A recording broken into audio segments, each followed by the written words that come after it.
morning po mga kapudi. Magluto tayo ngayon ng, ewan ko lang kung bago sa pandinig niyo po ito, yung tinatawag na adobong Santa Maria. Ayan, hindi ko alam kung originated to sa Santa Maria, Bulacan. So, usually yung adobo, pero yung gulay niya ay pang pinakbet. So, kung paano natin lutuin yung adobo, ganun din natin lulutuin. Tapos lalagyan lang natin siya ng gulay. So ngayon, ang version ko naman ay chicken adobo ng Santa Maria. So yun, papakita ko sa inyo ako ng ating kawali. Tapos lalagyan ko na siya ng mantika. Ang kailangan po natin sa pagluluto ng chicken adobo ng Santa Maria ay, ayan, manok, any parts, pero yan ay wings. So ginawa ko, dinamihan ko na para hanggang mamayang hapunan na yung aming ulam. Tapos, para isang lutuan na lang siya. Para kung busy ko ay hindi ko naiintindihan yung kanilang kakainin. So, ayan, kailangan natin ng kamatis, sibuyas at bawang. Yung bawang ko, ginawa ko 2 buo. Tapos, isang buong sibuyas. At yung ating gulay ay ito. Ito ay talong, sitaw at ampalaya at saka siling panigang. So, ayan po yung ating gagamitin sa adobong Santa Maria. At syempre, kailangan din natin ng suka at saka toyo at laurel. So, start na po tayo. Ayan, so umuusok na mantika at kawali ay lagyan natin ng sibuyas, bawang, sabay na. Ayan, mapapansin nyo, napakarami ng aking bawang. Masarap kasi sa adobo ang maraming bawang at sibuyas kasi manamis-tamis naman pagka sa sibuyas. Pero pag adobo usually ay garlicky, mag-garlic ang ating panlasa dyan. Igisa lang natin yan, sabay na hinulog para hindi na nagtatalo kung sibuyas o bawang bang nauna. At the same time, makakatipid tayo sa oras. Ayan, halo-halo lang po tayo. So, nauna ko pong nilutong version noon ay ang pork adobong Santa Maria. Pagkatapos nating igisa, huwag na natin masyadong pa-brownin yung ating bawang dahil maglalasang mapait. So ayan, lalagay ko na yung ating mga manok. Pak na manok, ito po ay 12 to 14 pieces. 6 kami, so times 2. Tanghalian at tapunan na po yan. So tipid na kayo sa oras, tipid pa kayo sa sangkap dahil maghapon na. So nasa inyo naman po yun. So ako, kaya ko inano, sayang po kasi yung sangkap na gagamitin natin para isang lutuan na lang. Ayan. Isa-isa tayo. Igisa ko lang muna po yung ating manok. At dahil nahihuli ko yung kamatis, igigisa ko po siya ng nakabukod. Pwede nyong igisa ng bukod yung sibuyas at kamatis. Tapos pakuluan nyo na yung karne sa toyo suka. Marinate nyo muna sa toyo suka na may sibuyas bawang, pakuluan nyo. Pagisa kayo ng bukod. Pero ito yung shortcut version para dire-diretso tayo. So ngayon, isa-set aside natin yan. Dahil nakalimutan natin yung ating kamatis, gawa natin ng paraan. So ayan, ilalagay ko na lang siya dito. Pinakamagandang gamitin nyo ay yung hinog na kamatis para medyo saucy yung ating adobo. So ngayon, ang gagawin natin dyan para madali siyang malambog, tatakpan natin ng manok yung kamatis. Yan, papailalim natin.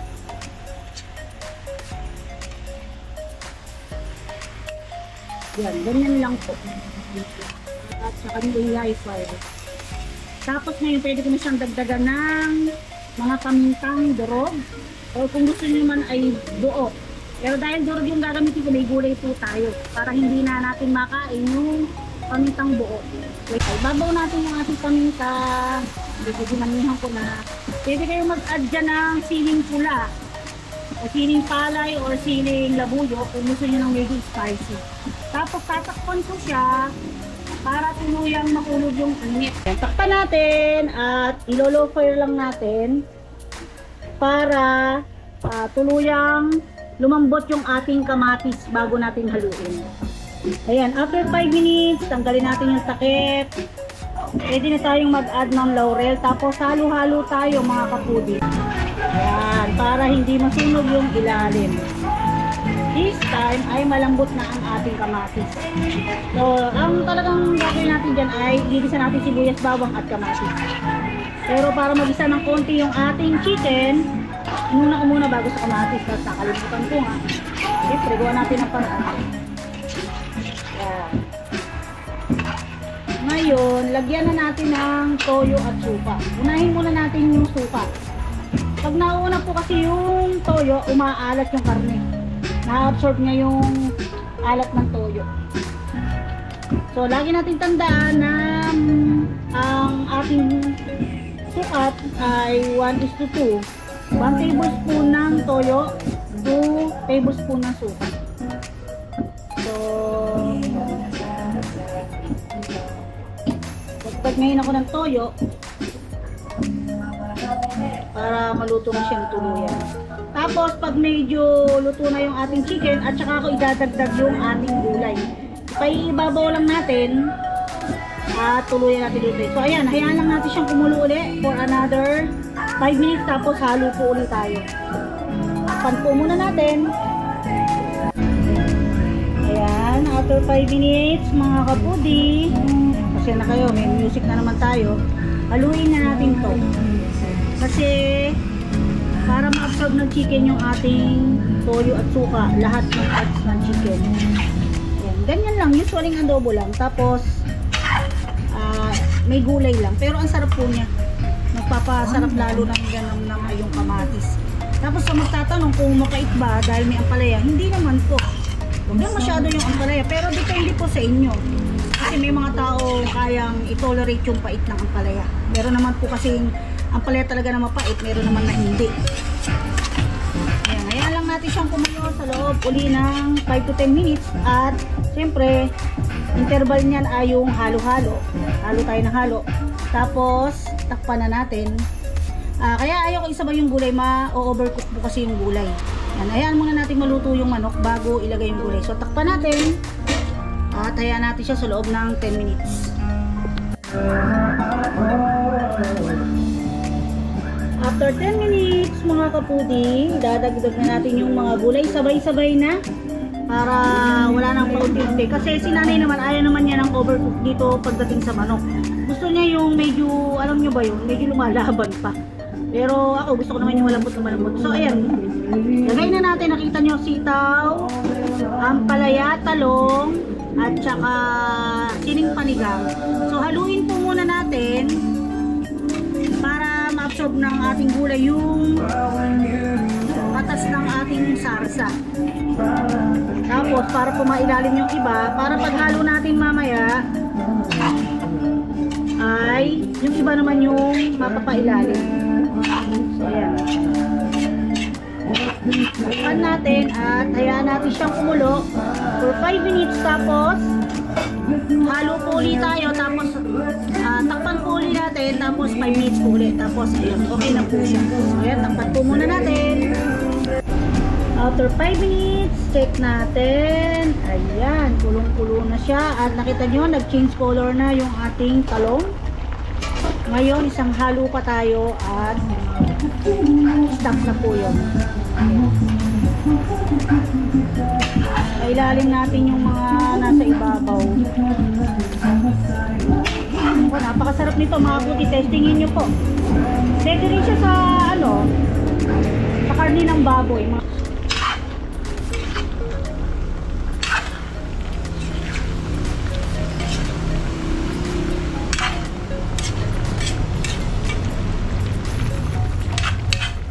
So ayan mga kapudi, ito na yung ating chicken adobong Santa Maria.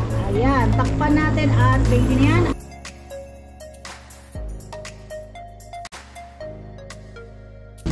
At pagkatapos ito ay susundo na tayo kay nanay.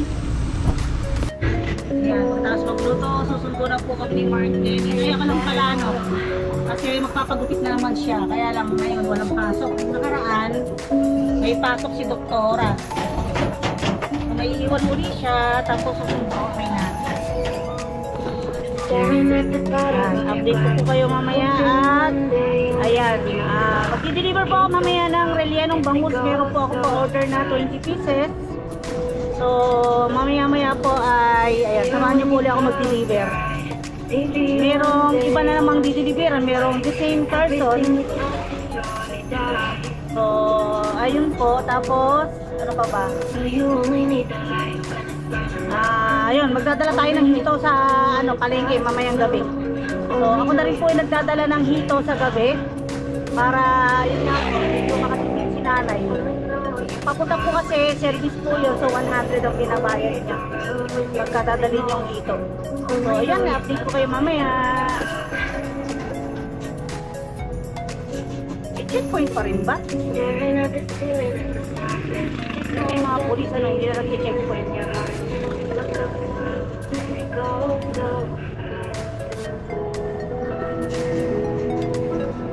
Ayan, malapit na naman po tayo doon sa pagupitan ni Marky.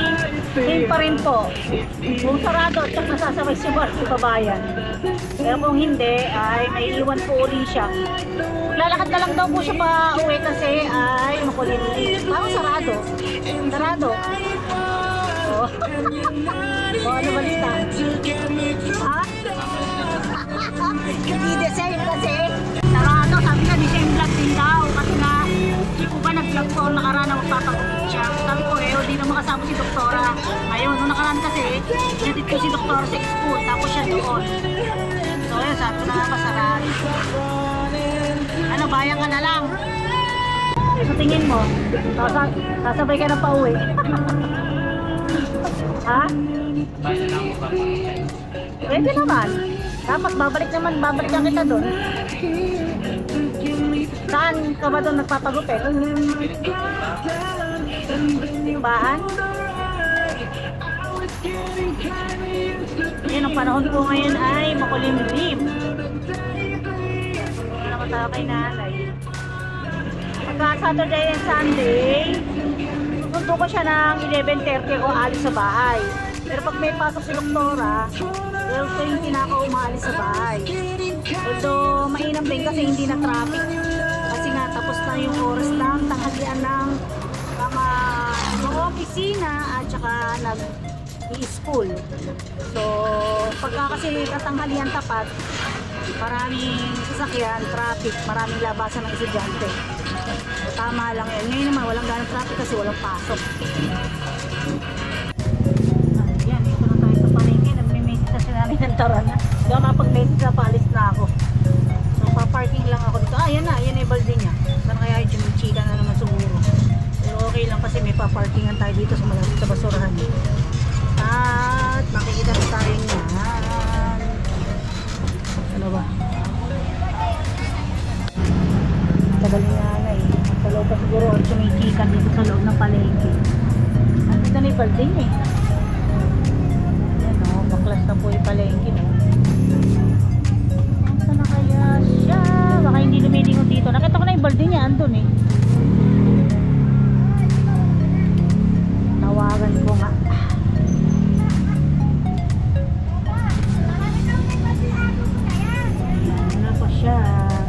Pupunta po kasi siya ng pinakpa, hindi ko alam magpapatid sa akin kasi birthday po nung ate niya nag-i-invite po ng lunch, may salo-salo. Napakarami pong may birthday ngayon na nag-i-invite sa amin, tatlo. So mayroong lunch, mayroong hapon, mayroong dinner. Hindi mo lang ako alipupunta ako kasi hindi naman din ako ganang natakain. Dito na ako, nasaan ka? Oh, kanina pa ako, nung nagtingin. Sige. Ayan, ngayon nagulita ko. Ganyan lang ako kami mag-usap talaga. Kasi ganyan ko na nakakalakihan. Ganyan silang lumaki, ganyan sila nagpalaki. Kaya nasanay kami ng ganyan.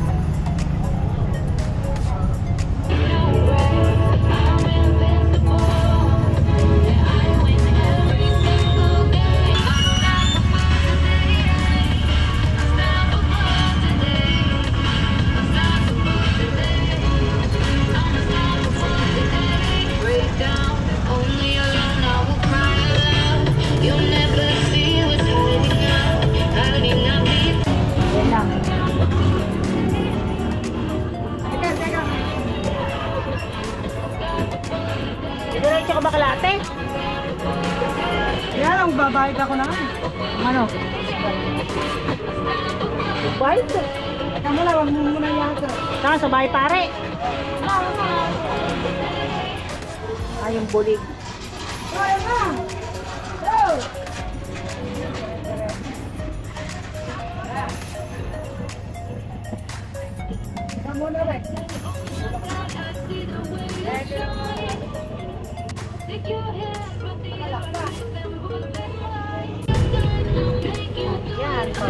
po, kami. Alin talang ka? Hindi, ang kinuha lang buro, tsaka yung hito. Nakaalat naman.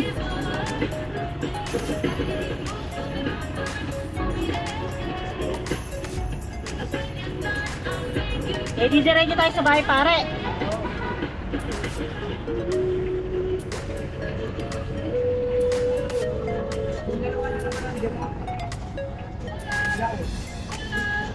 Ano ba, may namamatay ba? Meron talagang gano'n, di ba? Pag panahon ng ano, taglamig. Dapat na verde.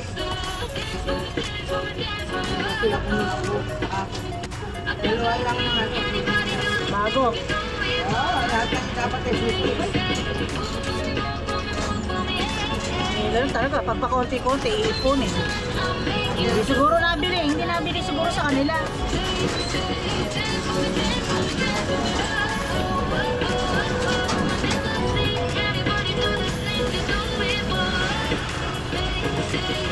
Kasama ko si Marky.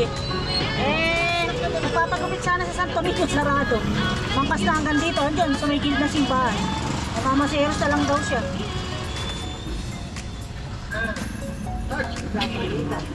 Nagpagupit. Doon kasi nagpapagupit sa Santo Niño, sarado nga, nakaangkas na sa akin Emiretso na doon. Ayan, bumalik po tayo. Tumawag si Mark Dennis at siya raw ay tapos ng gupitan. Nasasaway pa siya pa uwi. Pero kanina ang daming tao ron siguro makakasama lang nung magpagupit. Pwede namang bumaling na ganun doon.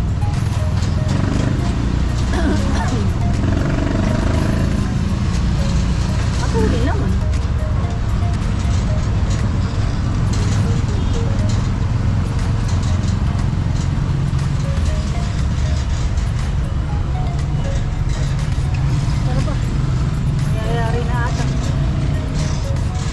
Nagigilid muna ako dito sa simbahan. Kung medyo nakagagawa ng tawag hindi pa kami umabot hanggang doon sa landbang. Kaya nakainitan. Kaya na si Mark Dennis. Patuloy mo naman gilupitan. Pagdating mo doon, iupo ka na agad. Ikot kami dito sa Glorieta. Dito na kami sa loob dadaan.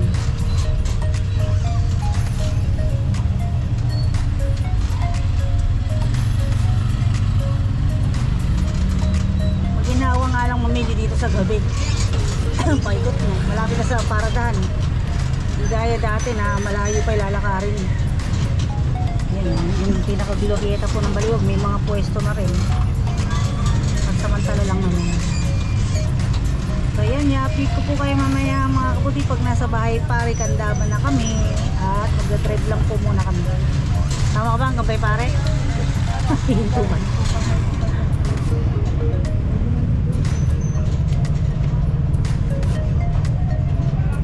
Init.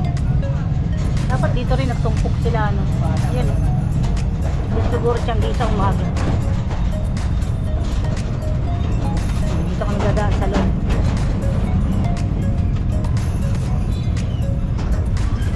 Patayin mo nga.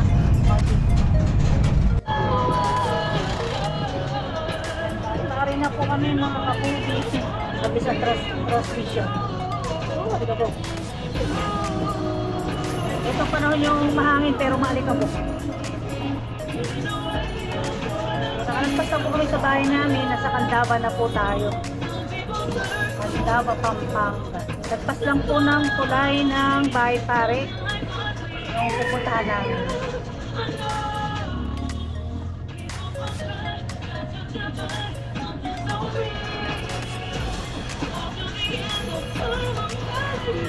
Init to no. Sila doon.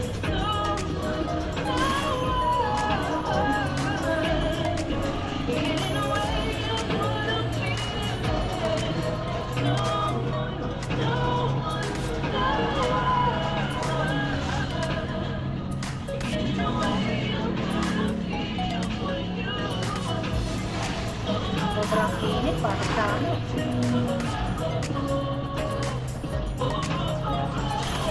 Ayan, dito po kami ng Miesta dati. Yung mga pianista nga hindi kasama.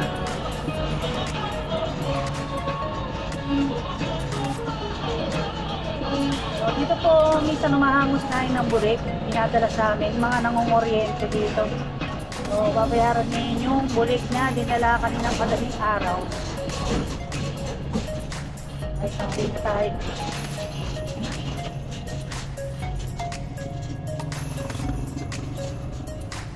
Ano dito, marami nang nagtitinda. Hindi na kailangan kung saan ang pinakabayan.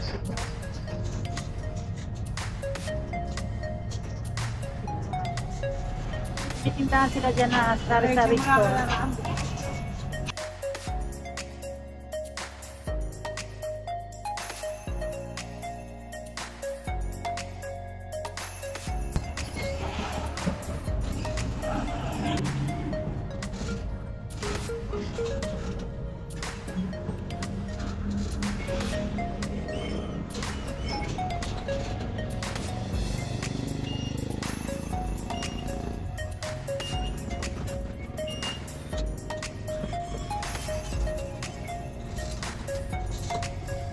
Ay, Alfred!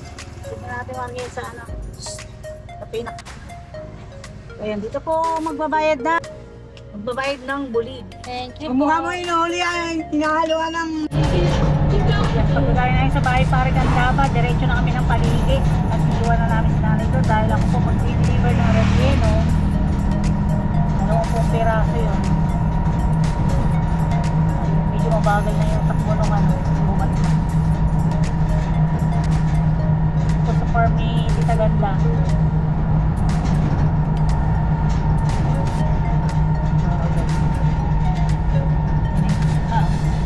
Ano pa tayo pa uwi? Ayan, nangunguriente yata yan. Ay, makahuli.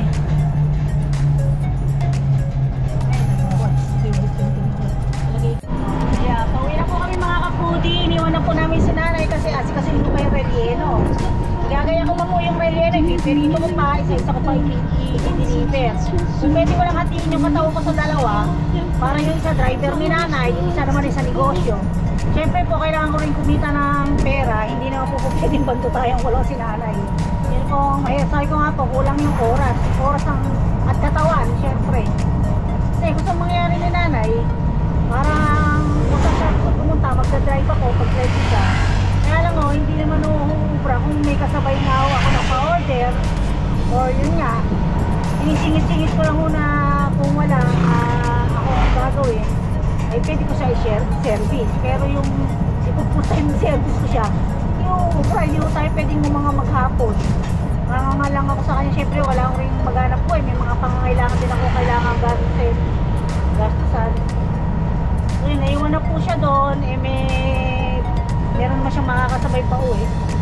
Eh gusto mo niya, maiwan kami doon kumain din. Eh hindi na ako talaga kasi magagahol po ako sa oras. Para ako bago magdilim, nakayari na ako dahil mamaya naman, may lakad na naman po kami. Eh at least nakita na lang ako nagpunta doon. Magbabanting-banting sila ang ilang magkakapatid. Si Tita Ganda at saka isang kapatid nila nandoon. Pinginsan. Ayan, deliver na tayo na. Biliano mo. Meron ako taga-video ngayon. Kaya lang bad paper. 200! Kaya lang bad paper lang po yung aking dinala para absorb ng bad paper. Ayan, bagong bad paper.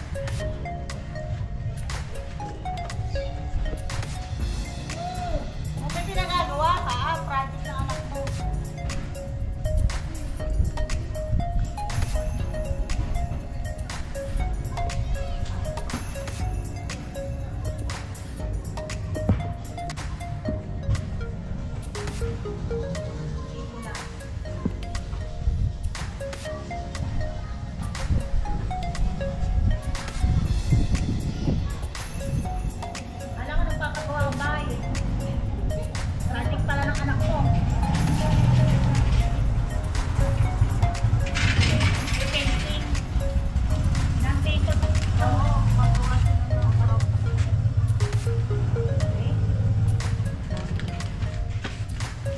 video ako. Ay, ang nakabukas dito lang mga sa magkikulas. Next line. Siya na.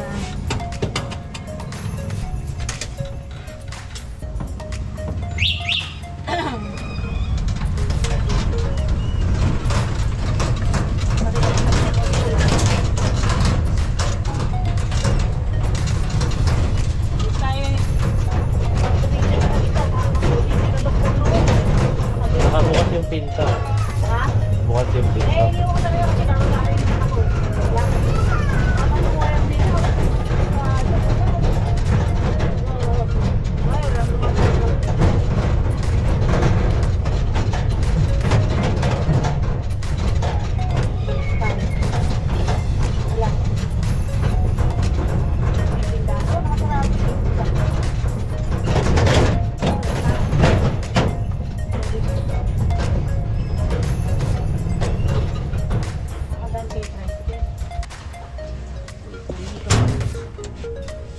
parang wala si Kulas. Si Kulas, wala? Wala. Saan? Eh, iwan ko na lang sa'yo. Pwede? Hindi na. Ha? Asan ba yung bahay nila? Oo nga. Eh, hindi. Kailan ba sila babalik? Isang taon pa ba? Ay, dati din mo ito eh. Dati niya asawa eh. Kaya alis din ako eh. Hindi. Ha? Wala lang. Ako eh, aalis din ako. Napunti ako eh. Hindi pupunta ka kasi ako eh. Hindi, dyan ko na lang iwan sa may bintana niya. Diba, kaya ng pusa.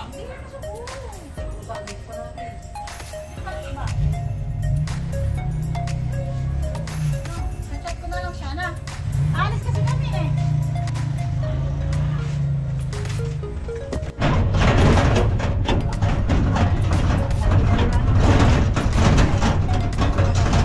Ano ba yung kinain mo? Ha? Oo. Si nanay. Ako kasya. Ate John!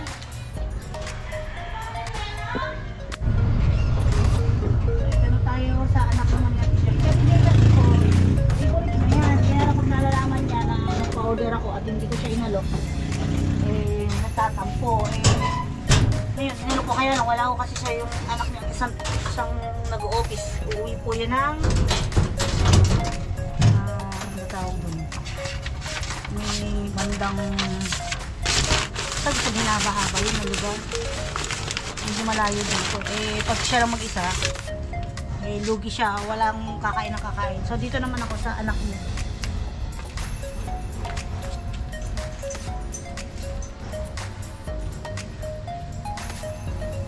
Magtayan! Wow, sorry. Si Lassie, ano na lang, bantay na yan. Wow, parang na. Wala sa mga dalawang pintuin mo, kulong.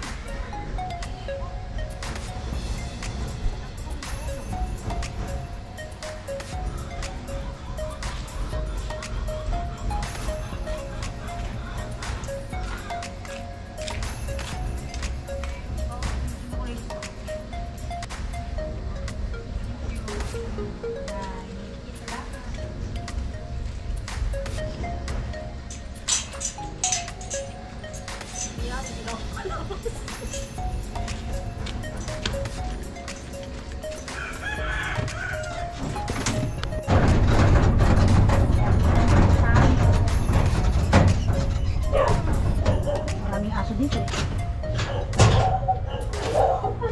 Tao po! Parang ang hirap mo ba? Hindi ako marinig sa aircon. Ayan, pasensya na mga kapudi. Ano, malinis naman ito, brand new. Yan. Eh, lili ko sana ako doon sa bilihan ng plastic, kaso may nananabit. Aalangan ako kaya hindi na po ako tumuloy.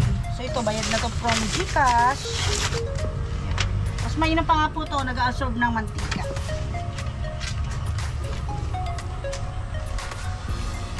Apo! Apo!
ganun eh, hindi pasukin ng taon.